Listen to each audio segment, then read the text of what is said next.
मेहरबानी है कि अब हमारा कोई भी लिहाज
वो एक मौत गुजर चुकी है।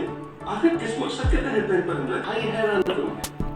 एक तरफ आपने एक अंग्रेज को पेन का सरबराह बनाया, वह क्या बेहतरीन सियासत है। आपकी मेहरबानी है कि अब हमारा कोई भी लिहाज खतरे में नहीं।